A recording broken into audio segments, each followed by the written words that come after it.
Hello and welcome to the Trending in My Life podcast, the first one in a series. So today's podcast is going to be about commuting because I live in London and commuting is a really big part of my life. And it's a bit like the weather. Londoners either talk about their commute or they talk about the weather, but they're the ever-present two things that we talk about every day. So my commute starts at 5:30 in the morning. I get up at 5, I'm out the door at 5:30. But the first thing I do is I enjoy a quiet walk for about 20 minutes to get me to the station. So I get to listen to bird sounds, I get to look at flowers on the way. Sometimes there's a fox, sometimes there's a cat. It just depends. And I really enjoy that walk. It kind of de-chills me before I get on a train. Now, you'd think at 5:30 in the morning those trains would be empty, but believe me, they're not. I do get a seat and there isn't anyone sat next to me, which is great. But the trains aren't empty by any means. There's lots of people going to work at that time in the morning in London, to all the different jobs that they go to. So at the beginning of the week, I am always late catching my train and end up on the next train, which is 15 minutes later. There's just something about it after the weekend, trying to get out of the house. It's really like a huge impossible task that I can't possibly do. But I forgive myself that because I can catch a train 15 minutes later and actually arrive at the other end only 10 minutes later. And I always allow a half an hour anyway to walk to work the other end. So I just walk quicker at the other end. So I'm not late, but I'm late leaving the house. I'm sure lots of people that commute have a set train that they go on and a set time that they have to be out the door from home. And it's just the way you get into a routine. I'm quite lucky where I live. There are 3 different train lines that I could use to get into central London.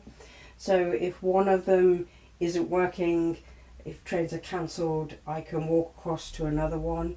You don't feel the same when you have to do that. There's this sense of, oh gosh, I need to do this, I need to do that. Your brain is working a 1,000 wheels an hour because it's trying to figure out, okay, if I catch this one, when I get to there, I've got to do this, I've got to intersect with that.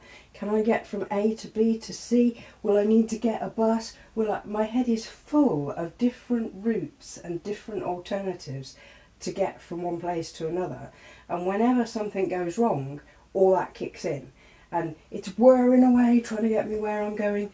And it's wonderful, but it's not exactly relaxing on the way to work. Or on the way home. Equally that can happen on the way home and more often times on the way home. But anyway, so off we go, little walk to the station, then I got on my first train. My first train takes me a 20-minute ride into central London.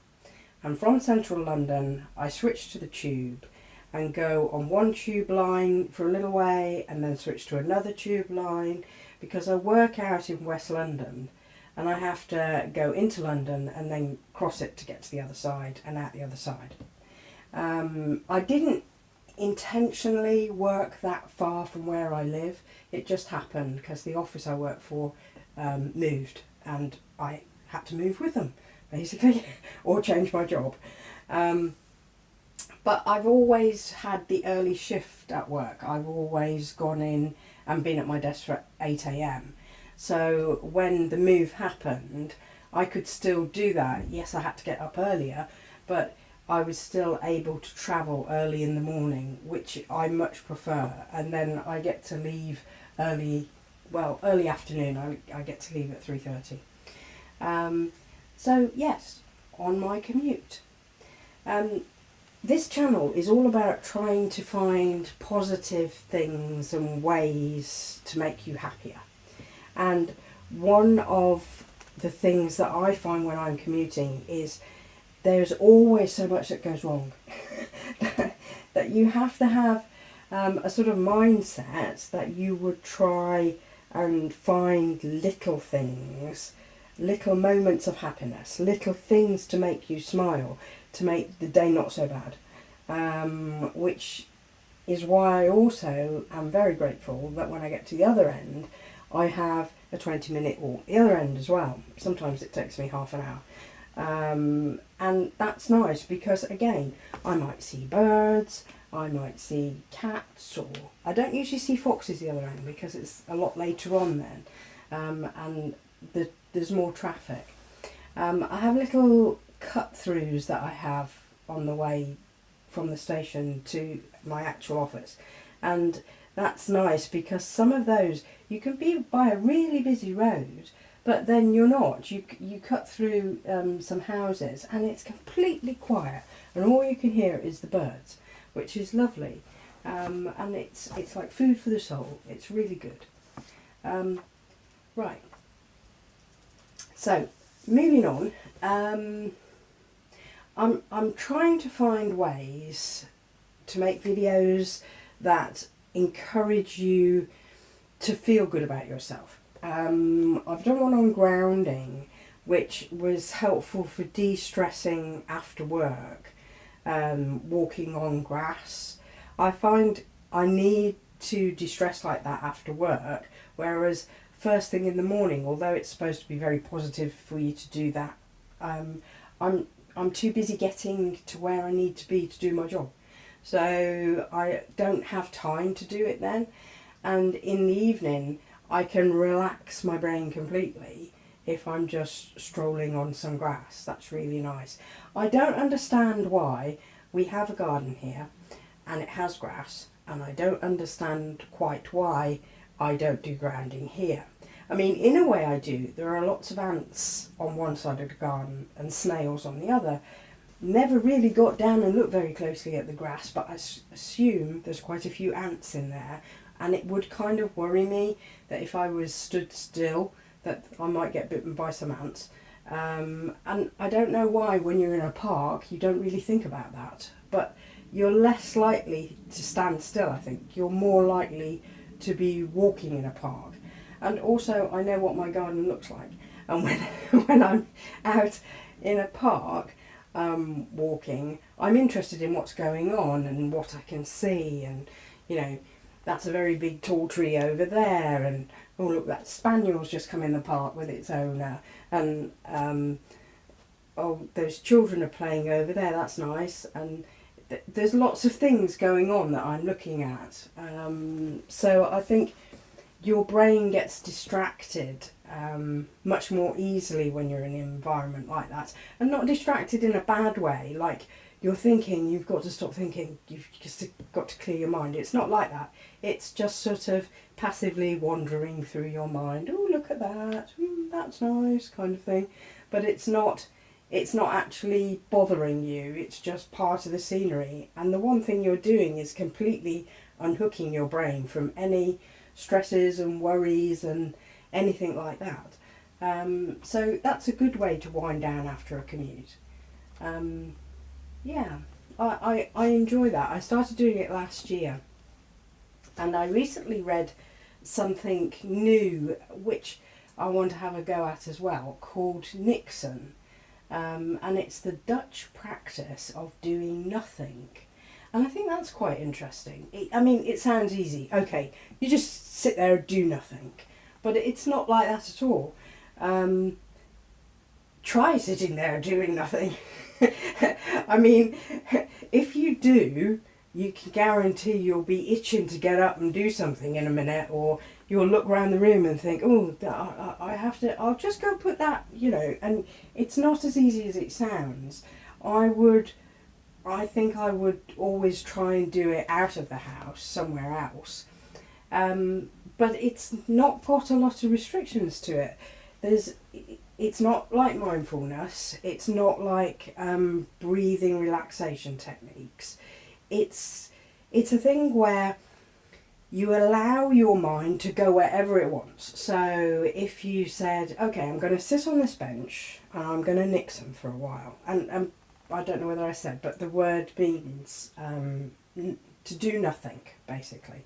So you're nothinging if you're Nixoning. And it is supposed to have the benefits of better productivity when you go back to work, and definitely de-stressing you. You don't have to make yourself clear your head and think of nothing. That's not what it's like. You just sit there and let the world go by, and or even lie down. You can lie down if you want to. You can close your eyes if you want to. You can keep them open if you want to.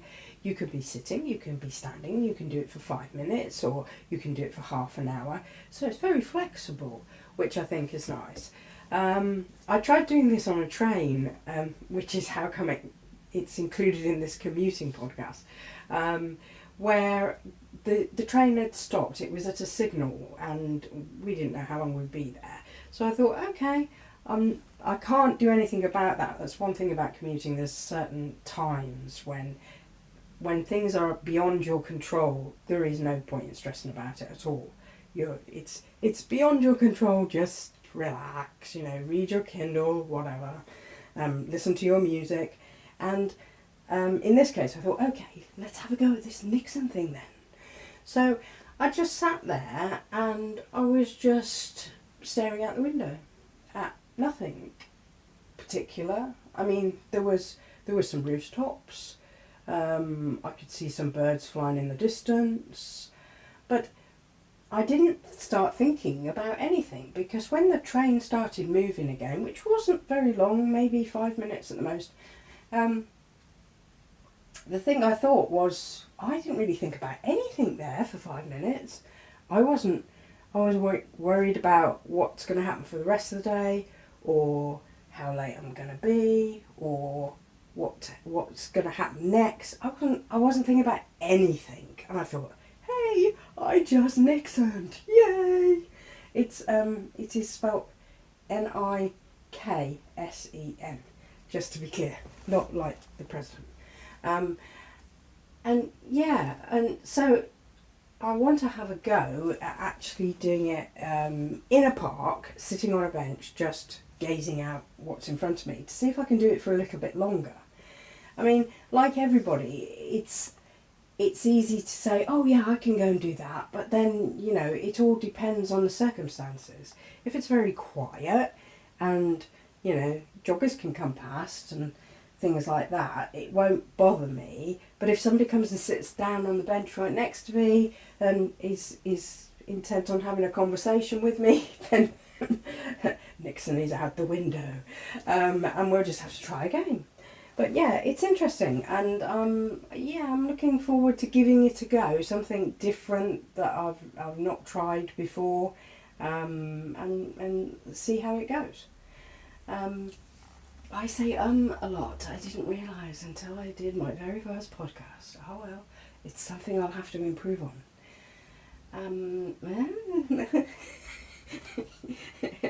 Can you imagine if I tried to cut that every time I said it? It would be impossible.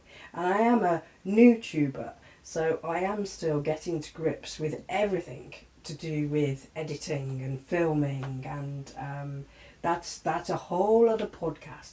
How difficult all that is, and how you come to grips with it, and how it's a thing, that's for sure.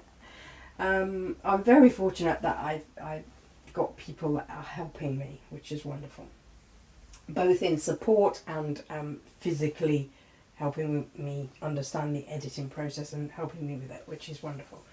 Right, back to commuting. Right, we've had some very hot weather in London for us, London, UK. It's 30 at the moment, and we're not used to it. We say this every year.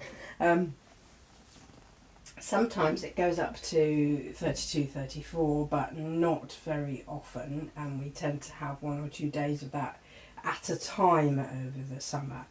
July and August is definitely the time when we get the hotter weather. We're only in June at the moment, although towards the end of June, to be sure. But this week has been 28 to 30 every day. Now, if you live in a hot country, that has wonderful aircon in all your buildings, in your houses and your transport, you're a lot better off than us. Because this is the problem. I came home the other day. I come home on 2 trains usually on my way home. I go on 3 on the way to work. It's because I go a different way in the morning and the evening. But anyway, one of those on my way home yesterday was not air conditioned. And so you sit there for 20 minutes and you are absolutely sweltering and feeling kind of sick and can't wait for the thing to stop and you get off and some air. But anyway, when I arrived at this station, just through circumstances, I hadn't had anything to eat for about 4 hours, and I'd travelled on a train to get there from the outskirts of London. And I was like, I never buy any food from a vending machine on a station, and I was at Waterloo East, so it's a big station. Well, Waterloo is anyway. And I keep saying I really must stop that. So there was this vending machine, and it was one where you just tap your bank card on it. And I thought, oh well, I never use station vending machines, but you only have to tap it. I'm not putting it in, I'm not putting my card in, I'm not entering my PIN number. There is surely less risk if I just tap it. And I was desperate. So there I was, getting some food to drop down inside. Success! Problem. The drawer would not open. I'm bent down, rattling this drawer, trying to push it up, trying to push it in, out. Will it work? No. And I can see the food and I'm starving. And I'm just like, no! And after a few minutes of this woman walked past, and she definitely worked out in a gym. You could see her muscles. And she just offered to help. A wonderful woman that she was. And she did this action where she pushed it in and pushed it up at the same time. And darn me, the thing opened. And I was just so grateful because I could have my food and I was starving. But what I wanted to say is, on your commutes, you do occasionally come across this random kindness of strangers, and it is a wonderful thing to come across. And sort of human beings can be horrible, but they can also be very, very kind. And I think it's lovely when that happens in life, when something like that comes along. So what did you think of that podcast? I hope you enjoyed it. Please like, comment, subscribe, share with a friend, and come back next time. I'm going to try and release my podcasts on a Monday, my shorts on a Wednesday, and my videos on a Friday. So there's a whole schedule set up, and you can dip in and out and watch whenever you please. See you again.